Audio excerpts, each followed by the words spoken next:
welcome to Amazing Sundar India. අද අපි ඔයගලන්ට පෙන්වන්න යන්නේ විශේෂ කරියක්, chicken කරියක් හදන හැටි.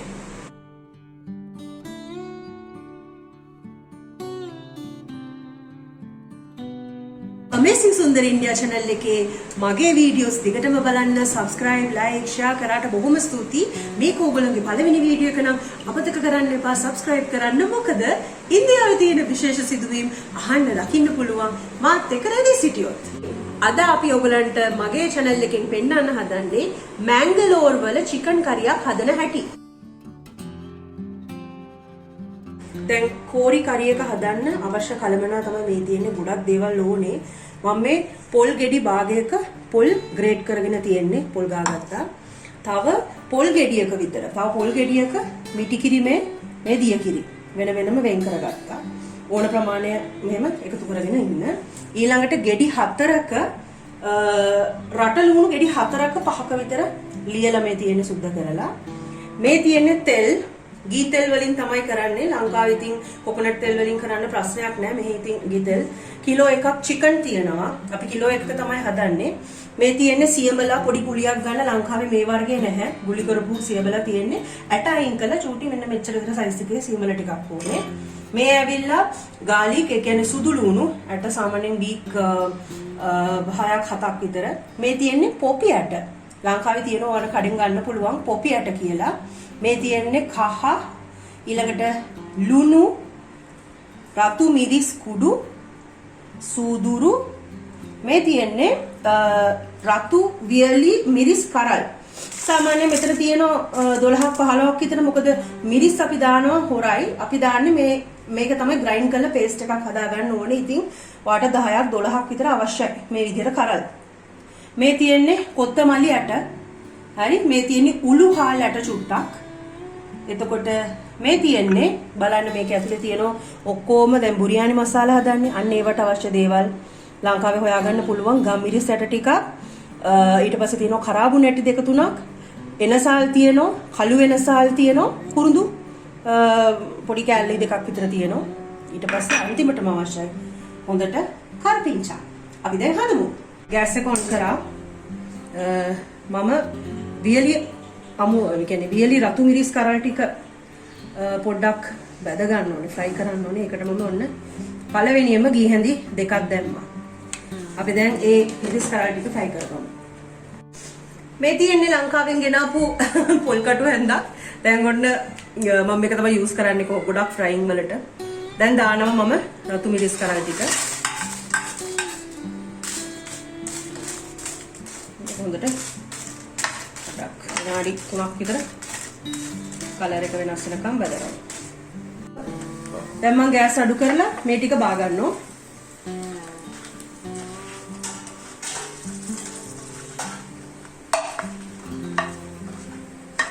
දැන් මේ ලියාගත්ත රට ලුණු ටිකෙන් අපි චුට්ටක් මේකට දාලා ෆ්‍රයි කරගමු. ඔන්න ඔය ගාන ඇති. හරි. චිකන් එකටත් ඕනේ මේක. ඊට පස්සේ උඩින් ටෙම්පරාදුවටත් අවශ්‍යයි. ආයි පොල් වලටත් අවශ්‍යයි. කොහොමරි මේක කොටස් 4කට අවශ්‍යයි. ඒකයි මම මේ ගෙඩි 5ක විතර ගන්න. දැන් මේ ගෙඩියක විතර අපි රට ලුණු ෆ්‍රයි කරගන්නේ. මම සුදු ලුණු ටික එකතු කරනවා. දැන් ඒකත් ෆ්‍රයි කරමු. දැන් කරපිංචා සුට්ටක් දාගමු. ඔන්න ඒ ඔක්කොම එකතු කරලා හොඳට මේකේ පොඩි සුවඳක් එනවා. වෙනම අමුතුම විදිහේ සුවඳක් එනකම් හොඳට ෆ්‍රයි කරගමු. ඔන්න දැන් මේක හරි බලන්න.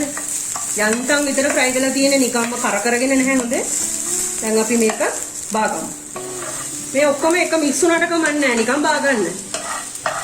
දැන් අර වට තේරෙනවා ඇති ගී ටික ඔක්කොම දැන් ගිහලා දැන් ඉතින් මොකුත් නැහැ. හැබැයි පොඩි තෙතමනයක් තියෙනවා. දැන් අපිට තියෙන්නේ ඔක්කොම මසාලා එහෙම රෝස්ට් කරගන්න. ඒකට අපි අලුතින් තෙල් දාන්නේ නැහැ. ගෑස් එක අඩු කරගෙන අපි දැන් අනිත්ව ෆ්‍රයි කරගමු. පෑන් එක රස්තලා තියෙන්නේ. මේස හැඳි 4ක කොත්තමල්ලි ඔන්න දාගත්තා. රෝස්ට් කරගන්න හොඳට. ඊට පස්සේ මම දානවා සාමාන්‍ය මේස හැන්දක් විතර සූදුරු.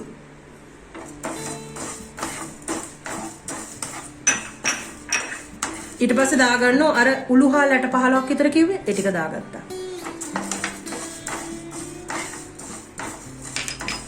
දැන් දානවා මම මේකට. ඔයගොල්ලන්ට මතකද මම කිව්වේ ගම් මිරිස් ඊට පස්සේ කුරුඳු එනසල් ඔය ඔක්කොම ටික දැන් එකට දාගන්න.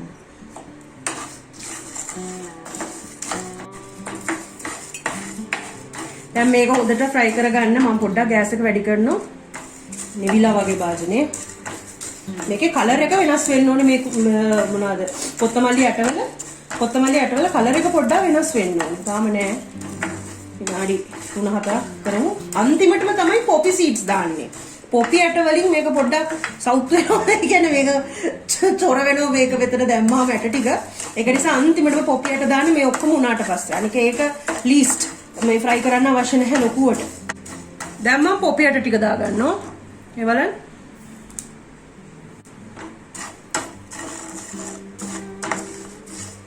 පොඩ්ඩක් මම ගෑස් එක ආයෙත් වැඩි කරනවා. අඩු කරා ඉස්සෙල්ලා මම ආයෙත් වැඩි කරනවා.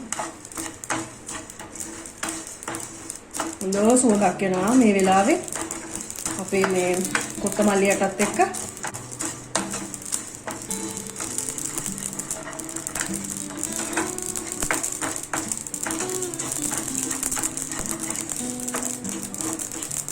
අපෝ ගෑස් එකේ එළිය ඔක්කොම. දැන් හරි.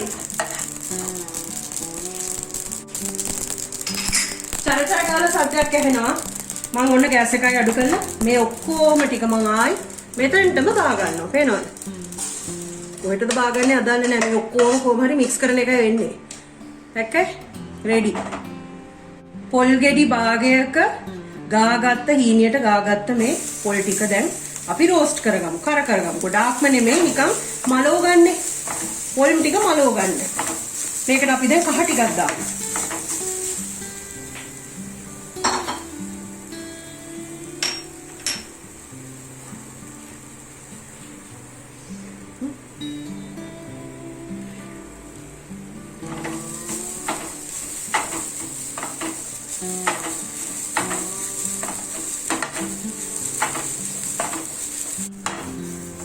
දැන් ඇති.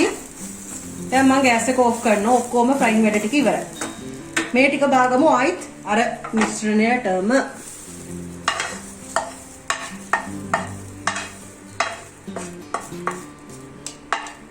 ඔයගලන්ට පේනවනේ මේ අපි අර ඔක්කොම හදාගත්ත ටික මේක ග්‍රයින්ඩරයට දාලා දෙවෙනි කිරෙන් ඒ කියන්නේ මොනවාද මිටි කිරි නෙමෙයි දිය කිරි වලින් මේක පේස්ට් එකක් වගේ හදාගන්න ඕනේ.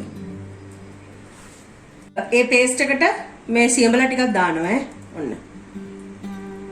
මේ බලන්න මම හදාගත්ත පේස්ට් එක පොල් කිරි ඒ කියන්නේ දිය කිරි ටිකක් දාලා හදාගත්ත නිසා හරියට තික් වෙලා තියෙනවා තාමත්. මේකේ පොල් කෑල්ලක්වත් මුකුත් අහුවෙන්නේ නැහැ. ඔක්කොම හොඳට පේස්ට් එක වගේ හැදිලා තියෙනවා. අපි බාගමු මේක ට්‍රාන්ස්ෆර් කරගමු. ඔන්න දැන් ලොකු තාච්චියක් තියාගමු. තාච්චිය රත් වීගෙන ආවා. දැන් අපි එකතු කරමු මේකට ගී. ආයෙත් ඕගලන්ට පොල් තෙල් දාගන්න පුළුවන් ඔලිව් ඔයිල්ද කැමති දෙයක්. ගී දාගත්ත මේ චිකන් එකටයි දැන් මේ ලෑස්ති වෙන්නේ. හොඳේ චිකන් එක හදාගන්න. අපි දැන් තඩක දාන්න තරම ඉතිරි කරගෙන මෙතනින් අනිත් ඔක්කොම ලුණු ටික දාගමු. තඩක එකට ඇත්තටම තඩක කියන්නේ ටෙම්පරාදුවට මේ චුට්ට ඉතිරි කරගමු. ඒ ඇති. ටික අපි දැන් හොඳට ෆ්‍රයි කරගමු. ඒකටම දාන්න ඕනේ කරපිංචා ටිකක්.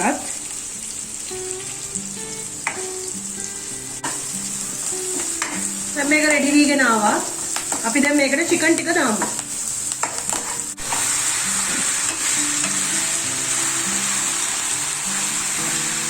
අපි අර ග්‍රයින්ඩ් කරගත්ත මිශ්‍රණයෙන් පොඩ්ඩක් මේකට දාගමු. එතකොට හොඳට ඒක ඇතුළට චිකන් වලට කාවා දිනවා මේක. මම තව හැන්දක් දැම්මා. දැන් මේක කුක් කරගන්න ඕනේ. දැන් වතුර දාන්න එපා බින්දුවක්වත්. මේ ඩිෂ් එකේ කොහෙවත් වතුරක් ගෑවෙන්නේ නැහැ. මසාලා හොඳට එකතු වෙලා තියෙන්නේ. විනාඩි 15ක් විතර තියන්න කුක් වෙන්න. දැන් මේක කුක් කරගන්න ඕනේ අපි. කුක් කරගන්න කලින් අපි මේකට දිය කිරි චුට්ටක් එකතු කරගන්න ඕනේ. ඔන්න මම දිය කිරි ටිකක් දාගත්තා. අර දාගත්ත මේ මසාලා වලට සෙටල් වෙන්න. බලන්න. මේ දිය කිරේ දැන් ඔන්න මේක තැම්බි. අපි ඇරලා බලමු. දැන් බලන්න කුක් වෙලා තියෙන්නේ චිකන්. රස අනුව ලුණු ටිකක් දාගමු ඉස්සෙල්ලම. මම දැන් ඉතිරි මසාලා ටික ඔන්න දාගන්නවා. දැන් මට මේ භාජනේ පොඩ්ඩක් මදි වුණා. හරිද? මේ විදිහට තමයි දැන් අර මසාලා ටික දාගත්තට පස්සේ මසාලා ටික මික්ස් වුණාම අපි ඒකට මිටිකිරි දාන්න ඕනේ. දැන් මිටිකිරි දාන්න මට මෙතන තැනක් නෑනේ. ඉතින් මම ඕනේ මේ වෙසල් එකට දාගන්නවා. පොඩි ජජ්මන්ට් එකේ එරර් එකක් තමයි උනේ. ගණන් ගන්න එපා. ඉතින් ඔය ඩේලි අපිට ඕවා වෙනවා නේ ගෙවල් වල. එහෙනම් මම මේ ටික දැන් දාගන්නවා. ට්‍රාන්ස්ෆර් කරගන්නවා.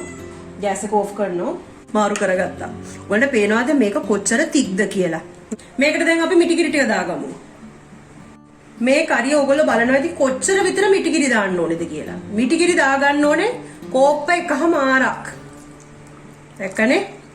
මොකද මේක ඇත්තට දියාරු ගතියට තියෙන්න ඕන දෙයක්. මේකේ හොද්දක් ඕනේ හොඳට. කෝරි රොටි කන්න හොඳට හොද්දක් ඕනේ. දැන් මේ තව මදි. මම තව චූට්ටක් දාගන්නවා. මේ බලන්න. දැන් බලන්න මේ. මෙන්න මේ තරම විතර ඕකේ. දැන් මේක හොඳට හැඳි ගගා ඉන්න ඕනේ නැත්තම් කැටි ගෑනවා.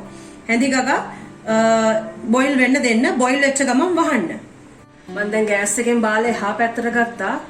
මේක දැන් පොල් කිරිනේ තියෙන එක නිසා කැටි ගහේ. බාලක් පොඩ්ඩක් මෙහෙම කරකවකව ඉන්න ඕනේ සාමාන්‍යයෙන් නිවෙනකම් ඔයගොල්ලෝ දන්නවනේ නේද? අල හොද්දක් කොහොමද අපි බෑවටත් පස්සේ කරන්නේ නේ? ඒ විදිහට ටිකක් මෙව කරගන්න නැත්තම් මේක එක තැනකට කැටි කැටි ගහේ. ඒ ඔයගොල්ලෝ බලන්න ඇති මම ආර මිරිස් දැම්මේ නැහැනේ කියලා. මම මේක රස පොඩ්ඩක් බැලුවම ඇත්තට මේක සැරයි. අපේ ගෙදර පොඩි කෙනෙකුත් ඉන්න නිසා මම උඩින් තව ලුණු දාන්නේ නැහැ. සෝරි මේ මොනවාද මිරිස් දාන්නේ නැහැ. ඕගලන්ට මේ වෙලාවේ පොඩ්ඩක් රස බලලා මේ බාන්න කලින් තවත් සැරෝනේ කියලා හිතනවනම් ඕගලන්ට ටිකක් මිරිස් තව ටිකක් උඩින් දාගන්න. ඉතින් මම කියන්නේ මේක හොඳටම සැරයි ඔල්රෙඩි. දැන් අපි මේක ටෙම්පරාදු කරගමු. අන්තිම කාර්යය. හොඳේ? දැන් මේකට ආයෙත් ගී හැඳි දෙකක් රත් කරගෙන බලන්නකෝ. ඔයගලන්ට මතකද අර ඉතිරි වෙච්ච මේ ලුණු ඒ ටික දැන් අපි රන්වන් නෙමෙයි ටිකක් දුඹුරට හුරු වෙනකම් ෆ්‍රයි කරගන්න ඕනේ. තාම අර කියපු කලර් එක ඇවිත් නැහැ. දුඹුරු වෙන්න එපා. මේකට වෙලා යනවා. දැන් මම පැය ඔල්මෝස්ට් හදන මිටිකිරි හදන දියකිරි හදන ඔක්කොම කරන්න මට සාමාන්‍යයෙන් පැය දෙකක් විතර ගියා. අරනම හදන්න පුළුවන් කෑමක් නෙවෙයි ඉතින් මේක. හරි. ඔන්න දැන් අපි පැත්තකට කරලා මේ ටික ඉතිරි කරපිංචා ටික දාගමු. දැන් මික්ස් කරගමු හොඳටයි. මේක රෙඩි. මේක තමයි දැන් තඩකා එක. දැන් මම මේක ට්‍රාන්ස්ෆර් කරගන්නවා අර කුඩට. අර චිකන් එකට. මම ගෑස් එක ඕෆ් කළා. චිකන් එක මෙහෙට ගන්නම්. ඔන්න බලන්න.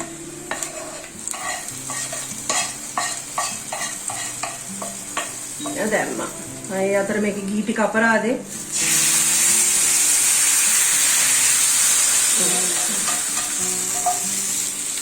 අර පිළිවෙස්මින් වැඩ කරන්න මේ බලන්න. දැන් ඔන්න අපේ කෝරි කරිය රෙඩි. මැංගලෝර කෑමක් කියලා කිව්වට දැන් ඕගොල්ලෝ දන්නේ නැහනේ මේ රොටි වර්ගය මොකද්ද කියලා. හරි. මේ බලන්න. මේ තියෙන්නේ රොටි. ඒගොල්ලන්ගේ කෝරි රොටි කියන එක. මට හිතෙනවා මේක අපේ ආප්ප වගේ බලන්න කඩන්න පුළුවන්. මේ වගේ ක්‍රිස්පි දෙයක් මේ කෝරි කියන්නේ. ඒතකොට කෝරි රොටි කියන්නේ. කෝරි කියන්නේ මැංගලෝර වල භාෂාව තමයි තුලු භාෂාව. තුලු භාෂාවෙන් කෝරි කියන්නේ චිකන් වලට. රොටි කියන්නේ මෙන්න මේ රොටි වර්ගය. දැන් මේක කන විදිහ මම පෙන්නන්නම්. මම සර්ව් කරගන්නම්. මම පිඟානට මෙහෙම නිකන් පත්තරයක් වගේ දෙයක්. මේවා හම්බ වෙන්නේ මැංගලෝර වල විතරයි. ඔන්න බලන්න. දැන් මේක මම පොඩ්ඩක් අතින් ඉස්සල් කඩා ගන්නවා එහෙනම්. බලන්න. මම ඔයගොල්ලන්ට කිව්වේ ආප් එකත් ඔය විදිහට ආප්පේ තියෙන අර වටේ මේක තියෙන්නේ. මෙහෙම කෑල්ල මොනවද ඒ කෑල්ල නෙමෙයි මොකක්ද ඒකට කියන්නේ වටේ අර සින්දු කොටස. ඒක මේ විදිහට කඩලා දාගත්ත හැකි. ආප්ප නැත්තම් රොටි උනත් නිකන් රොටියක් හරි කමන්නේ මෙහෙම දාලා මේක උඩට තමයි මේ චිකන් කරිය දාගන්නේ. මේ බලන්න මම හදාගත්ත චිකන් කරිය කොච්චර තික්ද කියලා. මෙහෙම උඩින් දාගන්න. දැන් ඕගලන්ට පුළුවන් කැමති විදිහකට කන්න. මම අර කිව්වා වගේ මම මේක ගියාරු කරගෙන බත් වගේ තමයි මේ රොටි එකත් කන්නේ. සරයි වෙනස්ම රහක් තියෙන්නේ. ඔයගොල්ලෝ මේක try කරන්න. චිකන් හදන හැටි ක්‍රමය මම ඉගෙනුවා. පොල් කිරි අපිට තියෙනවා, චිකන් තියෙනවා, හදා ගන්න අමාරු නෑ. ඔයගොල්ලෝ හදලා බලලා රස කොහොමද කියලා මට කියන්න. බත් එක කන්න පුළුවන්. තව එක ටිප් එකක් දෙන්න. පොල් රොටි එක කියලා වැඩක් නෑ රහයි. හරි අපි එහෙනම් ඉක්මනටම ආයි වෙනත් එපිසෝඩ් එකකින් අපි ආයි ඉක්මනටම හමු වෙමු.